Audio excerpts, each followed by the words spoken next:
ធ្លាប់ជឿលើសុបិនអត់ហើយធ្លាប់មកដល់ទីតាំងដែលមិនធ្លាប់ស្គាល់តាមរយៈសុបិនអត់នេះគឺជារឿងដែលមិនគួរឲ្យជឿប៉ុន្តែវាបានកើតឡើងនៅលើគ្រួសាររបស់ខ្ញុំជំរាបសួរពុកម៉ែបងប្អូនថ្ងៃនេះខ្ញុំអត់បាននាំពុកម៉ែបងប្អូនទៅកាន់តំបន់ទឹកធ្លាក់ឬក៏តំបន់ភ្នំឬក៏តំបន់ទេសចរណ៍ឯណាទេប៉ុន្តែថ្ងៃនេះខ្ញុំបាននាំអារម្មណ៍ពុកម៉ែបងប្អូនឲ្យស្គាល់ទីតាំងវត្តអារាមមួយកន្លែងហើយទីតាំងនេះសូម្បីតែយើងចូលតាម Google Map ក៏ចូលមកដល់ដែរលុះត្រាណាតែមានអ្នកនាំផ្លូវចូលហើយខ្ញុំមកម្ដងនេះគឺមិនមែនមកតែឯងឬក៏មកជាមួយពុកម៉ាក់ទេគឺមកជាមួយនឹងឪពុកនិងបងប្អូនរបស់ខ្ញុំជាមួយនឹងអ្នកភូមិផងដែរគោលបំណងដែលពួកខ្ញុំមកនេះគឺដើម្បីចង់ស្គាល់វត្តនិងទី2ហេតុទានភាសាចូលហើយបងប្អូនមានឆ្ងល់អត់ថាហេតុអីបានពួកខ្ញុំចង់មកស្គាល់វត្តនឹងហើយតាមមករកទាំងនៅវត្តនឹងពិបាកចូលដើមហេតុនៃការមករកវត្តនេះគឺមកពីការយល់សប្តិអ្នកទាំងអស់គ្នាប្រហែលជាអត់ធ្លាប់ដឹងទេថាខ្ញុំជាគ្រួសារខ្ញុំគឺកំព្រាម៉ាក់ដោយម៉ាក់ខ្ញុំខូចតាំងពីជំនាន់កូវីដតាំងពីឆ្នាំ2021ហើយការយល់សប្តិឃើញម៉ាក់ពីកូនគ្រប់គ្នាជាមួយនឹងប៉ាគឺជារឿងធម្មតាទៅហើយដោយសារតែម្នាក់នៅតែមានសក្តីអាឡោះអាល័យនឹកដល់ម៉ាក់អញ្ចឹងទៅការយល់សប្តិឃើញម៉ាក់ជារឿងធម្មតាប៉ុន្តែអ្វីដែលមិនមែនធម្មតានោះគឺមុនចូលឆ្នាំ2026នេះបងស្រីរបស់ខ្ញុំគាត់បានយល់សប្តិប៉ុន្តែការយល់សប្តិរបស់គាត់សារនេះគឺប្លែកពីរាល់ដងជាធម្មតាប៉ានិងម៉ាក់ខ្ញុំកាលម៉ាក់នៅរស់ពួកគាត់តែងតែទៅធ្វើបុណ្យនៅវត្តឆ្ងាយហើយមកទល់ឥឡូវប៉ាខ្ញុំនៅតែបន្តធ្វើបែបនេះជួនកាលគាត់ទៅជាមួយបងស្រីជួនកាលគាត់ទៅជាមួយលោកឬក៏មិត្តភ័ក្តិរបស់គាត់ចាស់ដូចគ្នាចឹងទៅហើយនិយាយពីយល់សប្តិគឺបងស្រីរបស់ខ្ញុំបានយល់សប្តិថាឃើញម៉ាក់កំពុងតែកាច់បៃសីនៅក្រោមដើមពោធិ៍នៅវត្តអារាមមួយកន្លែងខណៈពេលដែលប៉ារបស់ខ្ញុំនិងបងស្រីរបស់ខ្ញុំទៅធ្វើបុណ្យនៅវត្តមួយកន្លែងនោះហើយបងស្រីរបស់ខ្ញុំបានរត់ទៅសួរម៉ាក់ថាម៉ាក់ឯងមកធ្វើអីនៅនឹងមិនម៉ាក់អត់ទៅផ្ទះទៅអីចឹងទៅបែបតែក្នុងយល់សប្តិហើយពេលហ្នឹងក៏បងស្រីខ្ញុំឆ្លៀតសួរថាម៉ាក់វត្តនេះឈ្មោះអីនៅឯណាម៉ាក់ខ្ញុំក៏ប្រាប់ថាវត្តនេះឈ្មោះវត្តឈើខ្មៅក្នុងយល់សប្តិហ្នឹងគឺបងស្រីរបស់ខ្ញុំអត់ដឹងថានៅក្នុងខេត្តណាទេចាំតែឈ្មោះវត្តទេតែប៉ុណ្្នឹងឯងហើយគាត់ក៏ភ្ញាក់ទៅហើយនិយាយពីយល់សប្តិគឺខ្ញុំអត់ detail អស់ទេគឺនិយាយតែចំណុចសំខាន់គឺគាត់ចាំតែឈ្មោះវត្តតែប៉ុណ្្នឹងឯងហើយយល់សប្តិនោះបងស្រីរបស់ខ្ញុំបានយកមកប្រាប់ប៉ាយកមកប្រាប់បងប្អូនគ្រប់គ្នាដើម្បីស្វែងរកវត្តនៅក្រៃលោមានប៉ុន្តែជាអកុសលគឺយើងរកអត់មានឈ្មោះវត្តនឹងទេគឺរកមិនឃើញតែម្ដងហើយយល់សប្តិនោះក៏ត្រូវបានពួកយើងបំភ្លេចចោលទៅគិតថាវាជាការយល់សប្តិធម្មតាដោយសារបងស្រីខ្ញុំនឹកម៉ាក់ខ្ញុំពេកប៉ុន្តែរឿងមួយដែលគួរឲ្យភ្ញាក់ផ្អើលគឺក្រោយពេលដែលចូលឆ្នាំរួចបងស្រីរបស់ខ្ញុំបាន scroll Facebook ទៅចំ page របស់បងរំដួល TV ដែលគាត់ផ្សាយអំពីវត្តឈើខ្មៅពេលនោះបងស្រីខ្ញុំនិងពួកខ្ញុំគ្រប់គ្នាពិតជាមានការភ្ញាក់ផ្អើលមែនដោយសារវត្តដែលនៅក្នុងយល់សប្តិរបស់គាត់ទាំងដែលពួកយើងគ្រប់គ្នាមិនដែលស្គាល់សោះមិនដែលឮសោះបែរជាមានមែន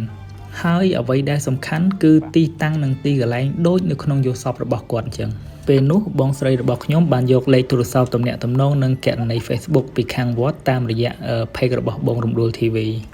ដើម្បីតាក់ទងសួរព័ត៌មានពីខាងវត្តពេលដែលបានទំនាក់ទំនងជាមួយខាងវត្តហើយទើបគ្រួសាររបស់ខ្ញុំដឹងឈ្មោះវត្តថាវត្តនេះឈ្មោះវត្តឈើខ្មៅឬហៅថាវត្តពិជ័យលង្កាដែលទីតាំងស្ថិតនៅព្រៃចាស់ឯកភ្នំខេត្តបាត់ដំបងមានព្រំប្រទល់ជាប់ជាមួយនឹងខេត្តសៀមរាបហើយការធ្វើដំណើរគឺមិនមែនធ្វើដំណើរចូលពីខាងបាត់ដំបងទេគឺពួកខ្ញុំធ្វើដំណើរចូលពីខាងសៀមរាបគ្រាន់តែដឹងពីព័ត៌មានវត្តនេះគឺគ្រួសាររបស់ខ្ញុំបាននាំគ្នាមកភ្លាមតែម្ដងគឺអត់មាន plan យូរទេបងប្អូនរយៈពេលតែមួយអាទិត្យទេប៉ាខ្ញុំក៏មានគម្រោងមកជាមួយគ្រួសារប៉ុន្តែគាត់ក៏មានមិត្តព្រះធម៌របស់គាត់ដែរអញ្ចឹងគាត់ក៏បានអញ្ជើញពូមីងដែលជាមិត្តព្រះធម៌របស់គាត់នឹងមកជុំគ្នាដើម្បីមកកាន់វត្តនេះហើយប៉ាខ្ញុំក៏ឆ្លៀតហែទានភាសាមកចូលវត្តនេះផងដែរទិដ្ឋភាពវត្តគឺស្ងប់ស្ងាត់ហើយដាច់ស្រយាលខ្លាំងមែនទែនបងប្អូនហើយផ្លូវដែលចូលហ្នឹងគឺឆ្ងាយមែនទែនបើសិនជាអត់មានអ្នកនាំផ្លូវទេគឺប្រកាសជារកផ្លូវនឹងអត់ឃើញទេព្រោះមើលតាម Google Map ពួកម៉ាក់ខ្ញុំហើយអ្នកមើលតាម Google Map ខ្ញុំក៏មើលតាម Google Map ដែរប៉ុន្តែតាម Google Map គឺចូលអត់ត្រូវទេបងប្អូនចូលអត់ត្រូវទេបើបងប្អូនចង់ចូលមកវត្តនេះតាមរយៈ Google Map គឺប្រកាសជាដល់ផ្លូវផ្ទាល់ហើយអញ្ចឹងបងប្អូនត្រូវតែតាក់ទងខាងវត្តដើម្បីឲ្យមកជួយយកបងប្អូនចំពោះទិដ្ឋភាពវត្តគឺខែវស្សាលិចទឹកវត្តនេះហាក់ដូចជាកោះមួយអញ្ចឹងបងប្អូនអញ្ចឹងពេលខែវស្សា រដូវភ្ជុំបិណ្ឌហ្នឹងគឺវត្តនឹងលិចទឹកហើយមិនលិចទឹកវត្តទេប៉ុន្តែនៅជុំវិញវត្តហ្នឹងគឺលិចទឹកហាក់ដូចជាកោះមួយអញ្ចឹងអ្នកដែលមកកន្លែងនេះត្រូវការជិះទូកមកហើយពួកខ្ញុំទៅហ្នឹងគឺរដូវប្រាំងចូលឆ្នាំហើយនឹងចូលឆ្នាំហើយថ្មីគឺពួកយើងទៅតែម្ដងគឺខែ5ចឹងទៅវត្តហ្នឹងក៏អត់លិចទឹកទេប៉ុន្តែត្រូវតែឆ្លងទឹកទៅដោយសារវត្តហ្នឹងជាកន្លែងវត្តកោះហើយបងប្អូនធ្លាប់ឃើញវិហារនេះទេនេះគឺជាវិហារឈើមួយដែលមានអាយុកាលដ៏ចាស់ដ៏យូរមែនទែនហ្មងវិហារឈើហើយគឺជាកន្លែងដែលស័ក្តិសិទ្ធិខ្លាំងមែនទែនបើបងប្អូន research ទៅបានដឹងថាកន្លែងហ្នឹងគឺមានប្រវត្តិស័ក្តិសិទ្ធិខ្លាំងប៉ុណ្ណាសូម្បីតែខ្ញុំកំពុង voice over នេះក៏ព្រឺរួមដែរបងប្អូនហើយដូចខ្ញុំនិយាយពីមុនអញ្ចឹងគឺខ្ញុំនិយាយនេះដោយស្មោះហ្មងបងប្អូនគឺពួកខ្ញុំអត់ដែលស្គាល់វត្តនេះទេការមកវត្តនេះគឺដោយតាមរយៈសុបិនបងស្រីខ្ញុំហើយអត់មានអ្នកណាស្គាល់ទេលុះត្រាថាចូលឆ្នាំហើយចៃដន្យក៏ឃើញវីដេអូបងរំដួល TV ក៏នាំគ្នា research ពីវត្តនេះទៅក៏ឃើញទៅហើយយកសពនឹងបងស្រីថាទស្សនវិជ្ជាគឺដូចដែលគាត់នឹងយកសពឃើញនឹងចឹងពិសេសគេគឺកន្លែងដែលម៉ាក់អង្គុយកាច់បាយសីហើយពេលមកដល់ក្នុងវត្តហ្នឹងពេលដែលពួកយើងធ្វើពិធីមានលោកសូត្រមានអីនៅខាងក្នុងហ្នឹងបងប្អូនក៏មានហេតុការណ៍មួយកើតឡើងដែរប៉ុន្តែខ្ញុំសូមអត់និយាយទេដោយសារខ្ញុំថតអត់ជាប់ចឹងអត់មានអីជាផុសតាងដើម្បីឲ្យបងប្អូនឃើញទេព្រោះពេលហ្នឹងខ្ញុំក៏អត់ដឹងដែរប៉ុន្តែឃើញរូបភាពប៉ុន្តែអត់ចាប់អារម្មណ៍អញ្ចឹងខ្ញុំសូមអត់និយាយទេដោយសារវាអត់មានជាផុសតាងឲ្យបងប្អូនឃើញអញ្ចឹងសូមអត់និយាយរឿងហ្នឹងចំពោះការមកវត្តនេះបងប្អូនសូម្បីតែកង់ឡានសូម្បីតែអីក៏មានអ្នកស្គាល់ដែរហើយគម្រោងពួកខ្ញុំមកហ្នឹងគឺមកថាគិតថាមកដល់ប្រហែលជាម៉ោង10ម៉ោង11ព្រឹកចុះយើងគិតថាវត្តហ្នឹងនៅគៀកវាចេញមិនឆ្ងាយប៉ុន្មានពីសៀមរាបមកទេប៉ុន្តែបងប្អូនហើយគឺឆ្ងាយមែនតើហ្មងពីផ្លូវធំខេត្តសៀមរាបមកគឺឆ្ងាយមែនតើហ្មងរហូតដល់ខ្ញុំនឹកស្មានដល់ថាវាឆ្ងាយដល់ថ្នាក់ហ្នឹងក្រោយពេលមកដល់វត្តពួកខ្ញុំក៏ធ្វើការដង្ហែទៀនវសាចូលព្រមទាំងសំណេះសំណាលជាមួយលោកសក្តិនៅទីកន្លែងហ្នឹងលោកក៏បានណែនាំនិងប្រាប់អំពីប្រវត្តិវត្តខ្លះហើយពួកខ្ញុំក៏ចេញមកវិញទៅដោយសារអត់ហ៊ាននៅយូរទេបងប្អូនព្រោះម៉ោង1ជាងហើយ